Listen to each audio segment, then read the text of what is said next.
Hey everyone, here is our review for the Chapter 3 test. Remember, this whole thing needs to be completed if you want the points. So the more pages you do, the more points you get, and the reviews do have a pretty good impact on your grade. So we are putting some spiraling in, and you're going to notice that the spiraling also will merge in with our Chapter 3 material. So the first thing I'm going to do on this graph, since they're asking all these increase, decrease, positive, negative stuff, is I'm going to label my important points. So I'm going to start with my first arrow. So this arrow is going left and down, and this arrow on the right is going right and down. So I've got my arrows taken care of. The other thing I want to do is mark all of my maxes. So this max also happens to be an x-intercept. This one, I'm going to say it's about 3.5. And then my minimums, so we're just going to say that that is like 0, -4. And then I also want to get my x-intercepts, so I already got one of them, but this one will be 2, 0, and this last one is 4, 0. Okay, so going through, we can now answer these questions. Here we go. All right, so let's start with A, our domain. So remember, domain are our radio dials. So I want to scan all the way to the left and keep going to the right. And when I look at the x values, I go from -infinity to infinity. Now, when I do my range, that's why these are the different radio dials. So here would be a range. Let's go like this.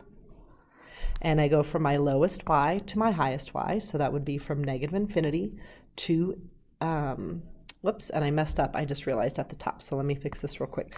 This isn't 3.50, this is 3.5, let's just say, call it 4. Okay, so that will change my answer now. So it's going to go from -infinity to 4. 4 does need a bracket because 4 is part of the domain. I should include it. All right, let's go to our decrease. We're going to have a couple of decreases. Okay, let's switch to not that color. Okay, decreases. So I've got a decrease here, and I've got a decrease here. And remember, when we do decrease or increase, we use the x values.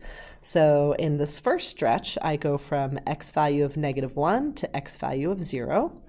And in the other one, I go from an x value of 3.5 to an x value of infinity, all the way down. So when we do this one, we don't want to, hopefully you can see the yellow getting a little wider.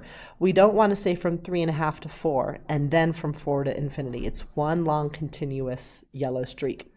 All right, positive. So positive we can do in this color. So positive, where all my y values are positive, so that goes this loop. And it's positive this whole stretch. So it starts at 2 and it ends at 4. Negative, so negative is going to take on a whole different color. Let's do this one. So negative is just going to be, here is a negative stretch. This is, whoops, let me back that up a little bit. So negative, here's one stretch of it being negative, because then when it hits that x-axis, it's actually taking a pause, and it's not positive, or is it negative? So for my first stretch, I'll have from -infinity to -1. And then after it takes a break from being negative and positive, I got another stretch. So here comes my second stretch, this kind of U shape. So I get another stretch from -1 to 2. And then my final stretch is right here. So I'll go from 4 to infinity. All right, now we are going to find our average rate of change. So our average rate of change is going to be from the first from the y-intercept, which is this 0, 4, or 0, -4, to our first positive x-intercept. So that's going to be our 2, 0. And remember, this is the table story. So down in the bottom of the table, I need to use my x's, my sturdy legs, so 2 minus 0. And that means in the numerator, I'll put the glasses, the y values, and so 2's y value is 0. 0's y value is -4, and I'll subtract those. And when I subtract a negative, the numerator becomes 0 plus 4. The denominator is still 2 minus 0. I get 4 over 2, which I would prefer you to divide it and turn it into 2 over 1. All right, now we're going to write the equation of the polynomial. So we will need to solve for a, and we will need one additional point that's going to be used for x and y. So I'm going to pause for a moment. I'm going to clean up this picture.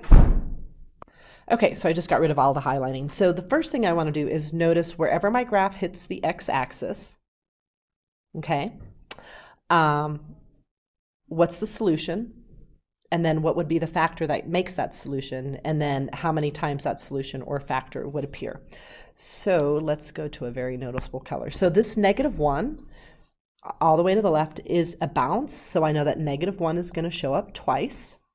And then I have 2, which is a wiggle. So 2 is going to show up 3 times. We're just going to go with the minimum amount. And then the last one, 4, is a cross. So that's going to show up once. All right, so starting my work, I would have a y equals a, and then for my -1, a factor of x plus 1 twice would give me a -1 as the solution. For my 2, I would have 3x minus 2's.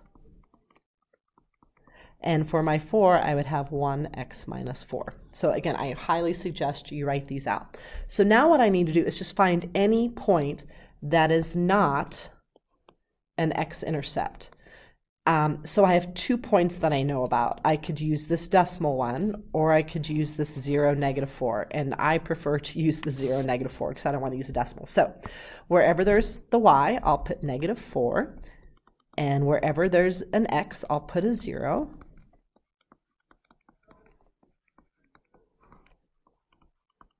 Remember, you can always pause this video if you need to.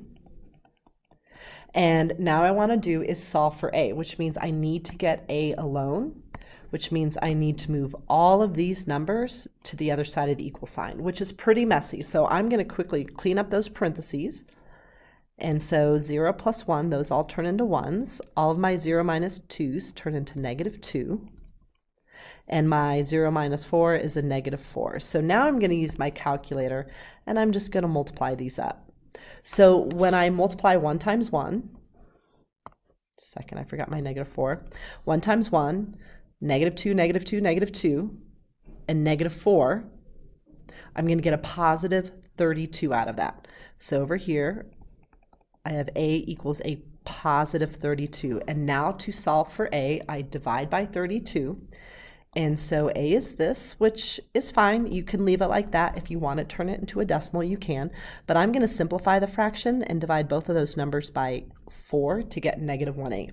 So now when I'm done, I'm going to come back up to my original problem right here. Okay. And I'm just going to take that a, I'm going to erase it now, and I'm going to replace it with the a value that I found. So now what's highlighted in this box is my final answer. All right, so a little bit of new stuff, a little bit of old stuff there. All right, let's go to this one. So again, you're going to see some spiraling. So the first problem is just from chapter 2. This is factored form, and we're just going to turn it into standard form. So I'm just going to have my neighbors meet. So starting with my first loop, I get 8x cubed. And then I get minus 4x squared, and then I get plus 16x. Now my next neighbor will go meet everybody, so I'll get a -4x squared, which I'll combine and stack with the other x squared. I get a positive 2x, and then I get a minus 8. And now I can just drop everything down, combine my like terms, and there's my final answer. All right, number 3, this is vertex form. I want it simplified out. So basically in the end, all of these, I just don't want any parentheses. So here goes 3 with 2x minus 4's and a plus 1. So the 3 and the x minus 4's are all neighbors. So I always like to have the neighbors that are similar meet first. 3 can't meet both x minus 4's. So I'm going to have x meet everybody. And then the -4 can meet everybody. And when the highlighted part is done, this is what I get. So now what I'm going to do is bring down the 3 and the 1, And I'm going to see that all the neighbors are not done meeting yet, so now 3 will go meet everybody. Okay, so when 3 goes to meet everybody, I get 3x squared minus 12x plus 48. And then I still have that 1 at the end. And now I can combine my like terms by taking the 48 and the 1 and making 49. All right, so far, here we go. We got answers 2 and 3. All right, number 4. So again, I don't need 2 polynomials subtracting. I can subtract them into 1. So the first thing I'm going to do is just rewrite the first one, kind of put some space in between them, the terms that is. And then I've suggested to you guys that you turn this subtraction into addition, which means my 7x cubed becomes a negative 7x cubed. My negative 6x squared becomes a positive 6x squared. The positive 2x becomes a negative 2x, and the positive 4 becomes a negative 4. And now I can add this problem and add my liked terms. Like terms, not liked terms.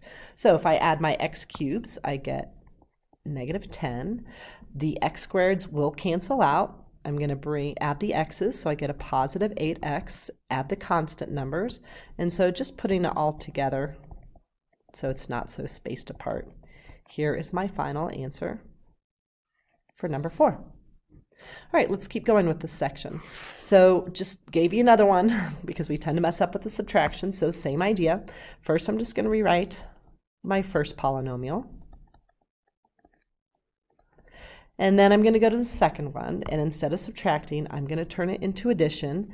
And now my positive 3x cubed becomes a negative 3x cubed.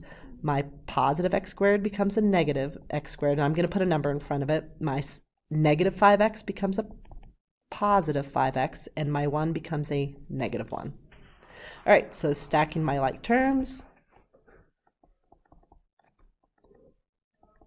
Now I can just add the columns. So when I add my x cubes, I get 1 x cubed. You could just put x cubed. When I add my x squareds, I get 4 of them. When I add my x's, I get 7. And then when I add the constants, I get negative 2. All right, number 7, same thing, but now this is the new material where we're adding our i's. So again, just adding them. These are not neighbors. And so I'm going to turn my subtraction into addition. My 5i, positive 5i, becomes a negative 5i, and my negative 7 becomes a positive 7. So now I can make this an addition problem and add these up. Okay, so adding my imaginary numbers, I get a negative 2i, and adding my real numbers, I get 9. And just a reminder, as far as vocab goes, when you put an imaginary number and a real number together, this becomes a complex number. So what we were doing here was subtracting, but then in the end adding 2 complex numbers. Okay, number 8, this is a neighbor situation. So I'm going to start by, because they're close together, have 2 meet everybody. So I get 6 minus 12i. And then I'm going to have the 5i meet everybody and get a positive 15i, and then a negative 30 with an I squared. And this is where you got to remember that I squared is worth negative 1. So what happens is this term here as an imaginary number gets to become a real number. So if the I squared is worth a negative 1, and I have a negative 30, then when I multiply those, this imaginary number becomes a real number worth 30. And now I can move it over here, and it can join its other real number, so it's gone. And then when I add my real numbers, I get 36, and when I add my i's, I get positive 3i. All right, let's talk about 9. So 9, you got to remember this little thing here, which I will have this up on the test. So remember, we got I here, and we got I squared here, which is worth negative 1. And then we get I cubed, which I cubed is just broken down into an I with an I squared. And if I is still just worth I, and I squared is worth negative 1, then this becomes negative 1i. So that's what I'm going to put here. And now I'm going to erase all this stuff. All right, the other one is going to become our I to the fourth. And I to the fourth, I can break down into an I squared and an I squared, which just becomes a -1 times a -1, which makes this one worth 1. Okay, so summing this up, if your I is an even exponent, it will be worth 1 or -1. If your exponent is, whoops, and I'm sorry, I gotta fix this. This is just I, not I squared up here. If your exponent is an odd number, then you will be working with some type of I. So I take it back. I did want that. That was for something else. I was thinking it was the other I. All right, so I know that this first term, because I have an I to the fourth, I'll be using 1 or -1, so that number will be turning to a real number. So I have 4. I to the fourth is worth 1. So this term becomes worth 4. Now this one, I, is an odd number, so I know it's some type of I. So I told you guys, this is I to the first, I to the second, I3, I4, and then I get I5, I6, I6, I7, I8, and now I9 lands me right back up here. So that'll be here's my minus sign, a 3 with an I, which this term just becomes a -3I, and then I'm done. I can't add those because one is real, one is imaginary, and that's a complex. All right, I'm going to stop the video here, and then I'll have another video be for the solving.